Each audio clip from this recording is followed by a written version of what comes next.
Don Miguel Ruiz, à travers ça, est venu enrichir, approfondir? C'était un soutien, un mentor, un ami? Quel a été son rôle? Alors, très bonne question, parce que effectivement, j'étais déjà dans mon propre enseignement, je dirais, puisque même j'avais un groupe que j'avais fait venir de France, qui était venu à Santa Fe pour étudier avec moi, et je connaissais Miguel à l'époque, qui habitait Santa Fe.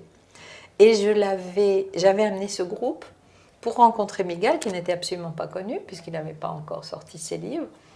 Il était là et nous avons passé une demi-journée ensemble à travailler avec lui, avec ce qu'il faisait à l'époque. Lui aussi, il a évolué dans ce qu'il fait, dans ce qu'il enseigne. Et on s'est retrouvés, bon, puis il est parti. Il avait des allergies, en fait, aux plantes. Il y a beaucoup de genevriers, d'herbes, etc., diverses, qui rendent les gens assez allergiques au bout de quelque temps. Donc il était parti. Et on s'est retrouvés quelques années après. Il venait de sortir son livre. Je venais de sortir le mien. On a pratiquement sorti en même temps. Et on s'est retrouvés. Et quand j'ai vu ce qu'il écrivait, quand j'ai vu cette simplicité, quand j'ai vu à quel point cela touche le cœur, comme si, je pense que c'est un des seuls livres que je connaisse où, quand on le lit, on est touché dans le cœur, pas seulement dans la tête. Et je me suis dit, il faut absolument faire connaître ça. C'est pas la peine de réinventer la roue et que je raconte à nouveau des choses similaires. Il y avait une complémentarité, j'imagine. Exactement. Qui te servait. Absolument. Et je me suis dit, il faut l'emmener en France. Donc j'ai trouvé un éditeur, Jean Vance, avec qui je collabore et je sors des livres d'autres auteurs aussi américains. Et voilà, et maintenant c'est le grand succès en France et partout dans le monde, hein. Les livres de Miguel sont... Les 4 accords Toltec, qui était son début, sa lancée. Voilà. Donc, si je peux aider et favoriser cette diffusion, cet enseignement, parce que j'ai beaucoup travaillé avec lui par la suite, j'ai fait un enseignement approfondi où on allait faire pendant une année entière, pendant 3 jours par mois, on passait nuit et jour en méditation, en enseignement, en apprentissage, avec un petit groupe d'apprentis de l'époque. Et donc, je fais ce que je peux pour diffuser son enseignement que je trouve merveilleux. Et l'intégrer au tien. Est-ce que tu peux résumer rapidement pourquoi c'est important ces 4 accords-là? Puis après ça, expliquer comment tes enseignements à toi viennent envelopper, viennent complémenter ces enseignements? Alors, bon, il y a les 4 accords en tant que tels qui sont je dirais, des principes de vie pour nous permettre de mieux vivre dans la vie.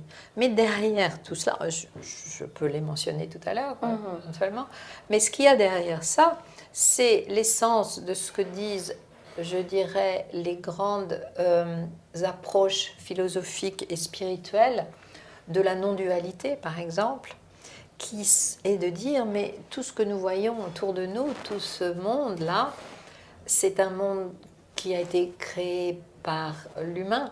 Mais en fait, derrière, il y a un autre monde qui est le monde de l'esprit, d'où nous venons et que nous sommes.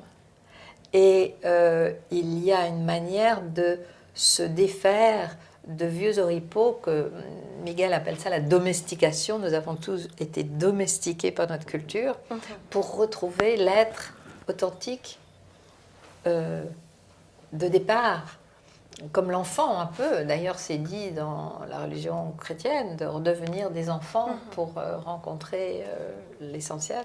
Donc, éliminer les filtres qui font en sorte qu'on interprète constamment. Exactement. Au lieu de juste accueillir Exactement. la réalité, la vérité. Tout à fait cela. Alors, les 4 accords sont paroles impeccables. Hein? Voilà. Et toujours une parole impeccable, ce que veut dire une parole impeccable vis-à-vis des autres et aussi vis-à-vis de soi-même. Oui. Très important. D'accord. Et il y a aussi, je lis en anglais, don't make assumptions. Oui, ça c'est le 3e. Le 2e, c'est ne prends rien personnellement. De rien ne fait une affaire personnelle. Oui. Et c'est ce qu'on dirait en français, on a un terme qui est se vexer. Quand on se vexe, ça veut dire qu'on a pris les choses personnellement. Et en fait, à qui ça fait du mal? Essentiellement à soi-même. Et souvent, l'autre personne n'a aucune idée de l'impact. Tout à On se fait. bâtit un château de cartes sur des suppositions qu'on se crée. Alors ça, ne rien prendre de personnellement. Troisième, Ne fais pas de ne suppositions. fais pas de suppositions. J'ajouterais un petit alinéa, ce serait si tu fais une supposition, sache que c'en est une. Voilà. Parce que quelquefois on en fait, on est obligé, par exemple on a ce rendez-vous aujourd'hui, ma supposition c'est que tu seras là au rendez-vous, toi aussi que je serai là au rendez-vous. On fait des suppositions, mais on sait que ce sont des suppositions de convenance. Mais ça veut dire en fait que les croyances que nous avons soient mises en question. On y reviendra avec le 5e accord, parce qu'il y a un 5e accord à la fin qui est arrivé plus tard. Et après ça, la spirale pour emballer le tout. Alors, le quatrième accord. Fais toujours de ton mieux. Oui. Alors, très très important, surtout pour les addicts de la perfection. Ah, mais ils n'ont pas besoin de cet accord-là. Ou au contraire. C'est-à-dire, faire de son mieux, ça n'est pas la perfection. Selon un idéal, parce que l'idéal, c'est dans un autre monde. L'idéal, par définition, voilà. n'existe pas dans notre monde de relativité. Nous sommes dans un monde de relativité. Et c'est ça qu'il faut comprendre. Et on va faire de notre mieux dans ce monde de relativité. Et un jour, mon mieux, ça sera de parler à 500 personnes et de faire un marathon. Je ne fais pas de marathon, mais je fais du ski de fond, par exemple. Et puis, le jour où je serai malade, faire de mon mieux, ça sera de me mettre au lit avec une bonne couverture et un grog et prendre des vitamines. Donc, suivre sa voix et s'écouter au lieu de nourrir son insécurité en voulant toujours plaire et performer au-delà de ce qui est nous. Absolument. Donc, les 4 accords. 5e. Alors, le 5e, le dernier, c'est ne crois rien, mais reste ouvert.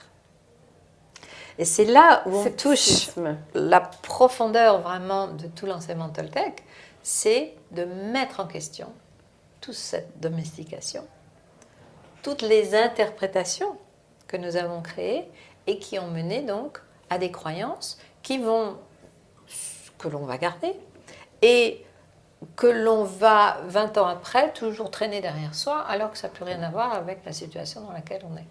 Donc très très important de remettre ça en question. Et c'est pour ça que je fais beaucoup de travail avec les personnes qui le veulent, un travail en profondeur pour leur permettre d'aller questionner cela. Et le problème des croyances, c'est que c'est comme un poisson qui est dans l'eau. Est-ce que le poisson sait qu'il est dans l'eau? Nous sommes dans l'air, il y a un gaz avec des molécules, etc. Est-ce que nous savons, si nous ne l'avons pas appris à l'école, que nous sommes dans l'air, que ça existe? Les croyances, c'est pareil. On ne sait pas qu'on a des croyances. Et finalement, c'est une illusion, comme de la sagesse indienne. Ouais. Tout à fait. Et ça dit la même chose, quelque part, mais avec la flaveur toltèque, amérindienne, qui vient de cette tradition toltèque. Mais l'essentiel dit la même chose. Alors, il y a donc, ne crois rien, mais reste ouvert. C'est-à-dire, sois ouvert à apprendre. Réceptif. Voilà. Exactement. Voilà. Parce que ceux qui croient qu'ils ont tout appris, qu'ils connaissent les choses, etc., ils se bloquent et la croissance s'arrête. Et la fermeture, c'est une croyance en soi. Hein? C'est de croire qu'on n'a plus besoin d'apprendre. Et c'est pas ça. Oui. D'accord.